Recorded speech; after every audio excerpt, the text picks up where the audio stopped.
Okay, hi everybody. Welcome to my class. Let's get right to it. I'm going to read you the objective. All right, you're going to be comparing elements from historical fiction with facts from the actual history. All right, to see how the author shapes history to tell the story. All right, we kind of did it with Fly Girl. We read about this book taking place during World War II, and we compared it to some of the actual history. We talked a little bit about that before. So we read Thank You, Ma'am. Thank You, Ma'am takes place during the Harlem Renaissance. What is the Harlem Renaissance? Here you go. Read the slide with me.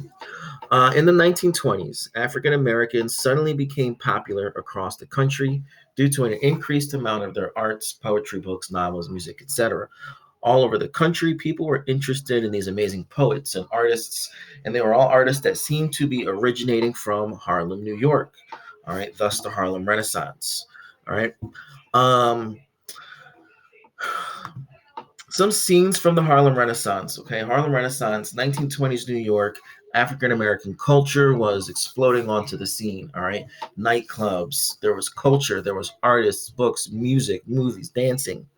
Um, this whole explosion, this cultural era, was a very big thing. All right, during this time.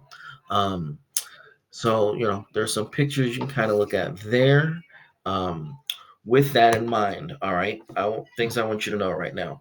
One famous writer from this time was named Langston Hughes. All right, Langston Hughes wrote Thank You, Ma'am.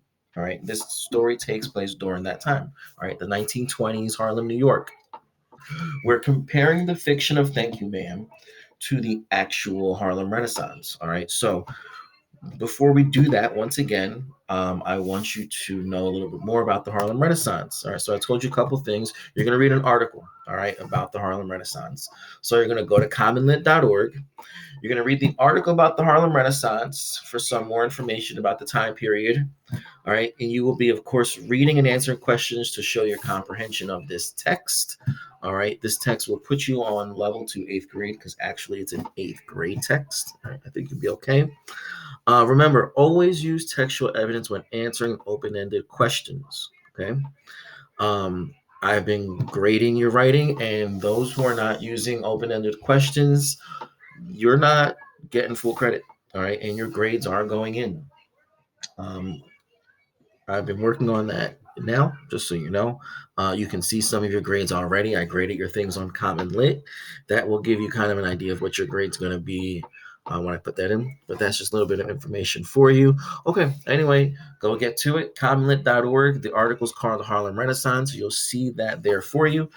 Take care. I have office hours 12 to 2. You can reach me there anytime, every day. I'll be in front of my computer. Just send me a message and I'll get back to you right then and there. Okay. Take care. See you. And let me know if you have any questions. Bye bye.